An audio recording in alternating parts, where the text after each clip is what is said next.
Oi, hoje a gente vai falar sobre algo que todo mundo enfrenta em certa medida, que é sobre as falhas. Quero já começar esse vídeo dizendo que cometer erros, né, gente, não é a realidade do problema. O que pode realmente nos afetar é como a gente lida com esses erros e como a gente reage em relação a eles. Nesse vídeo eu vou compartilhar com vocês 6 pontos que mostram que, na realidade, as falhas elas podem ser uma das melhores coisas que podem acontecer com você. Vou te mostrar como você pode transformar os seus erros e as suas falhas em grandes catalisadores para o seu desenvolvimento pessoal. E até mesmo, quem sabe, o meio pelo qual você possa atingir os seus maiores desejos. Se você é alguém que luta para poder conseguir encarar e enfrentar os próprios erros, então fica aqui comigo. Tenho certeza que esse vídeo vai te trazer aí uma nova perspectiva em relação a como você encara suas próprias falhas. Bora bater esse papo?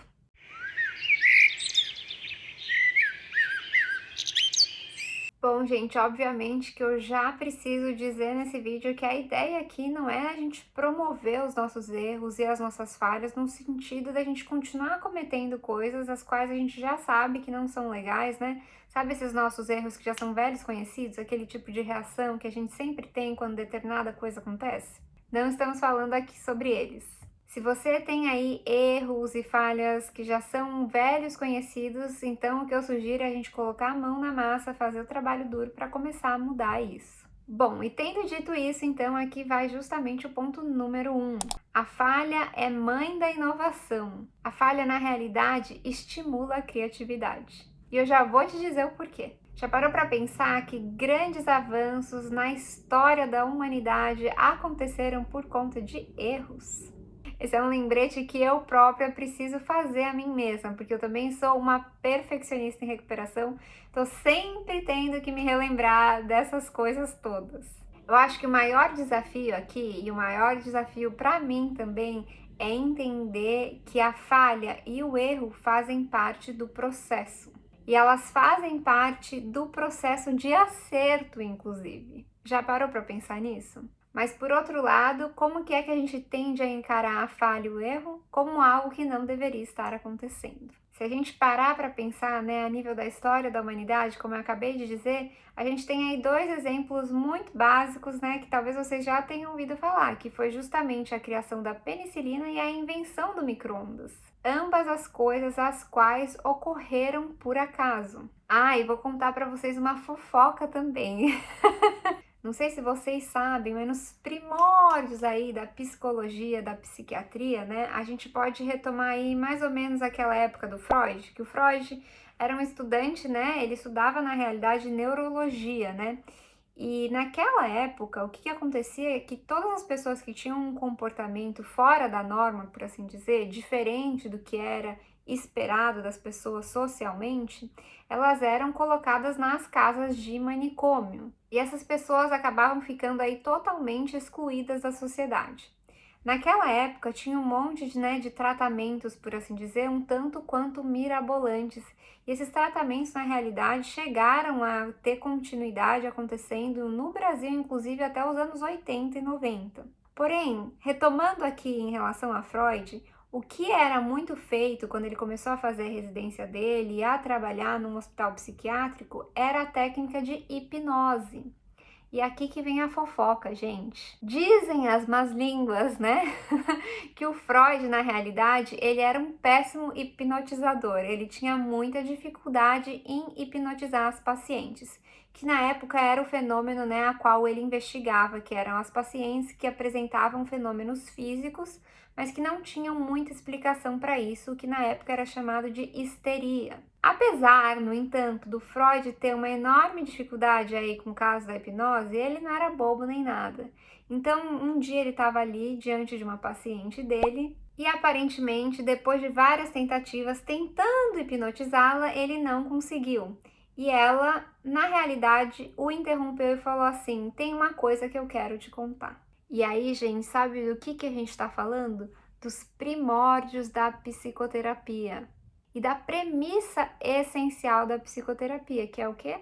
A escuta, a conversa, que até então, olha que loucura, não acontecia. Então, isso que a gente tem hoje, né, de ir no psicólogo e fazer psicoterapia, chegar lá na clínica, no consultório, a primeira coisa que a gente vai fazer é falar, falar, falar, falar? Pois então, nos primórdios da psicologia e da psiquiatria não era bem assim. Os pacientes não tinham muita oportunidade de falar o que é que eles estavam sentindo. E, justamente como dizem as más línguas por aí, né, a fofoca da psicologia é que pelo fato do Freud ter essa dificuldade com a hipnose, foi justamente o que abriu as portas para a primeira escuta ativa que ele teve com aquela paciente lá. Tudo isso para dizer o quê, né, gente? Que quando a gente aceita a falha e o erro, a gente está abrindo muito espaço para a inovação florescer, para algo que até então que não era feito, não era pensado, não era imaginado, algo inclusive que hoje para a gente é óbvio, poder finalmente surgir e vir à tona. Quando a gente falha, quando a gente comete um erro, é justamente quando a gente abre o espaço necessário para algo inesperado poder emergir. Algo que até então, no entanto, estaria totalmente fora das nossas possibilidades se a gente partisse do pressuposto somente daquilo que é previsível e planejável. Quando a gente falha ou quando a gente erra, é justamente o que nos força, por assim dizer, a pensar fora do nosso habitual, a buscar novas possibilidades, né? Novas soluções para às vezes problemas que até então a gente nem sabia que existiam. Eu diria aqui que justamente por isso, né, que novos caminhos até então impensáveis acabam sendo descobertos ao longo desse processo. E justamente por isso que eu disse no começo que o erro faz parte do processo de acerto. Ponto número 2. A vulnerabilidade de falhar constrói conexões mais fortes e valida a experiência humana. Pensa aqui comigo, quem é que não ama uma história de superação? Histórias de superação, elas na realidade inspiram a gente, né? Elas ajudam a gente a voltar a acreditar na vida, na gente, nas possibilidades. Elas restauram a nossa esperança, por assim dizer. Justamente por reforçarem esse ponto que as falhas, os erros, o inesperado, eles também simbolizam progresso, porque agora a gente pode então saber que o caminho não é exatamente por aqui, mas que existem ainda assim outras infinitas possibilidades. E assim sendo, gente, já parou para pensar que quando a gente compartilha as nossas falhas, os nossos erros, isso na realidade aprofunda e fortalece as nossas conexões? As pessoas se conectam muito mais com aqueles que estão dispostos e disponíveis a mostrar quem eles realmente são, a serem autênticos apesar das suas falhas e das suas imperfeições.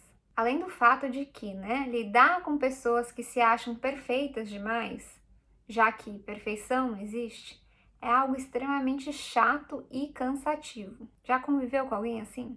Falhar faz parte de uma experiência humana universal. É algo que todas as pessoas vão enfrentar, independente das suas conquistas ou status social. A gente reconhecer isso vai nos ajudar não somente a entender que isso faz parte do processo da vida, mas vai também nos permitir a fortalecer os nossos vínculos. Quando a gente experimenta as nossas próprias falhas e os nossos próprios erros com humildade, com a postura certa, por assim dizer, é muito mais fácil a gente sentir empatia pelo outro. Isso por si só fortalece as conexões humanas e a compaixão. Ponto número 3. Falhar contribui para o seu desenvolvimento pessoal e fortalece a resiliência. Se há uma coisa que a vida adulta nos pede, é resiliência, não é mesmo? A resiliência e a paciência fazem com que uma pessoa comum se torne muito mais forte e eu diria até invencível. E entenda uma coisa, eu não tô falando aqui daquela força por fora, sabe? Aquela força superficial, por assim dizer, do tipo assim, eu não preciso de nada, não preciso de ninguém, eu me basto, eu me viro sozinha. Porque na realidade, gente, se a gente parar para pensar, essa é uma grande inverdade. Nós somos seres interdependentes. A gente não é independente, não. A gente é, no máximo, autônomo. Mas o que eu tô falando aqui é da força que vem de dentro, aquela força que você sabe que não importa o que venha a acontecer, você vai dar conta e você pode contar com você mesmo. E justamente as falhas e os erros nos ajudam muitíssimo a exercitar essa resiliência, de saber que, apesar das falhas e dos erros, eu ainda assim sou merecedora de amor, de respeito. Eu ainda assim sou uma mulher inteligente. Não significa que agora, porque eu cometi um erro, eu sou a pior das piores. Eu sou a escória da humanidade. Compreende? Se eu erro e todo mundo erra e tá tudo bem com isso, eu posso simplesmente seguir com a minha vida e aprender com o erro, que eu diria que é o mais importante e mais essencial. Errar passa a significar que tá tudo bem, que isso não significa que eu sou incapaz, que isso não significa que está impresso a mim um juízo de valor a nível de quem eu sou. Isso só significa que eu cometi um erro e que eu posso me redimir. E eu quero te lembrar aqui, gente, que só há um tipo de ser humano que não comete erros. É aquele ser humano que não consegue fazer absolutamente nada. Ou, aliás, que escolhe não fazer absolutamente nada porque tem medo de errar. É aquele ser humano que não vive, que não tá na vida, que não tá nas relações. É inclusive aquele ser humano que já morreu. Ponto número 4. A falha revela o que realmente importa. Às vezes, falhar pode fortemente indicar pra gente que aquele caminho que a gente estava seguindo não é pra gente, não. As falhas nos colocam frente a frente com o que é importante na nossa vida. Assim como as mudanças que ocorrem nas nossas vidas, as falhas trazem consigo a oportunidade da gente ganhar muito mais clareza no que é que deve ser prioridade e no que é que a gente deve colocar a nossa energia ou não. Ponto número 5. Falhar é uma prova de coragem e desconstrói o perfeccionismo. A verdadeira coragem não está em nunca falhar ou nunca cometer nenhum erro, mas é tentar apesar da possibilidade de falhar e cometer erros, em evoluir e aprender depois de um erro, apesar do erro, apesar inclusive do medo do fracasso. Cada tentativa que a gente faz em relação a alguma coisa, alguma direção, ela sendo bem sucedida ou não, é um ato de coragem. E elas nos fortalecem apesar dos erros que podem vir a surgir justamente com essa tentativa. Por outro lado, né, gente, quando a gente é extremamente perfeccionista, a gente se paralisa. A gente não tem espaço para criar, para tentar, para ir lá ver se gosta, ver se não gosta, investigar. A gente não tem espaço para não saber, para dizer assim, não sei ainda muito bem se vai ser por aqui ou por ali, mas eu vou experimentar, vamos ver o que acontece. Enquanto que, por outro lado, quando a gente faz as pazes com a falha, a gente abre espaço para poder experimentar, para poder descobrir, para não saber e inclusive para errar. A gente abre mão de ser perfeito, nos liberando inclusive para partir para a ação, para experimentar e aprender sem o peso da perfeição. Ponto número 6. Falhar cultiva a humildade e a sabedoria. As falhas, gente, elas nos ajudam a nos manter humildes e conscientes e cientes da gente mesmo. Elas nos colocam de igual para igual, lembrando a gente que assim como o outro, a gente está sempre aprendendo. Isso cria proximidade e nos ajuda a lembrar que somos seres comuns, vivendo vidas comuns, errando e acertando, se atropelando. E que o nosso denominador comum é ainda muito mais forte do que o que a gente imaginava, que é justamente a nossa humanidade. Vale lembrar que a pessoa que não se permite errar, ela também se torna extremamente exigente com os erros alheios, porque aquilo para ela é um significado imenso de fracasso. Porém, a gente poder integrar os erros e as falhas como algo que faz parte do progresso, que faz parte do processo de acerto, e que o que de fato importa é a gente estar focado na nossa evolução, isso tira um peso enorme das nossas relações e da gente e é muito libertador. Pensa só comigo, se a sabedoria vem da experiência, como que é que a gente pode viver e experimentar com a ausência das falhas? Impossível, né? Então, valorize a humildade e a sabedoria conquistada através dos seus próprios erros. Porque esses erros, quando eles usados ao seu favor, vão te levar muitíssimo mais adiante do que querer ter uma vida perfeita, uma reputação perfeita. Eu tô aqui para te lembrar que a vida não nos pede perfeição, não. A vida ama quem faz, a vida ama quem assume riscos, quem coloca a mão na massa, quem está disposto inclusive a dar a cara a tapa. Aquela pessoa que vai lá, erra, aprende uns erros para depois vir e fazer melhor.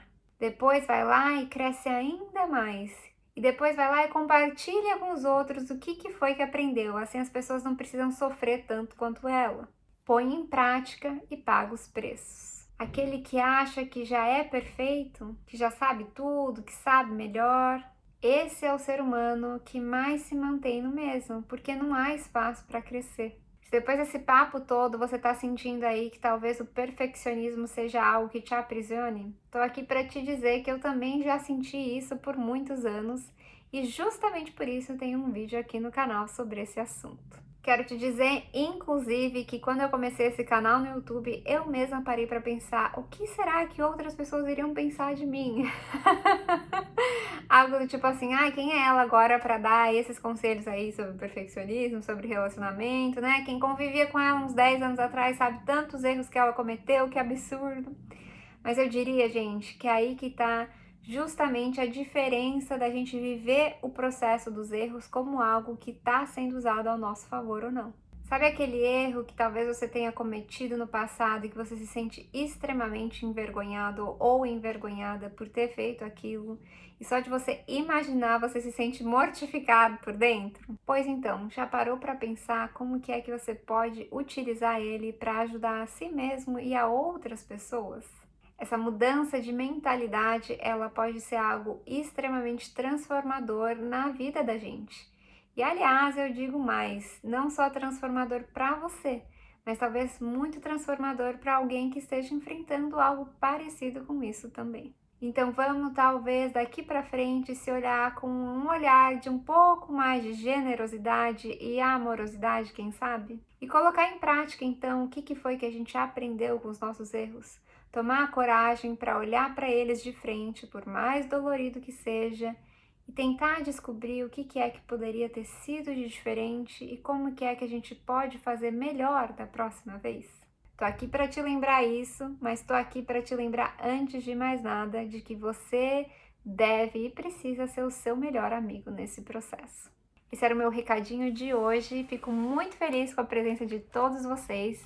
Vou ficando por aqui, a gente se vê no próximo vídeo. Um beijão, se cuidem, tchauzinho.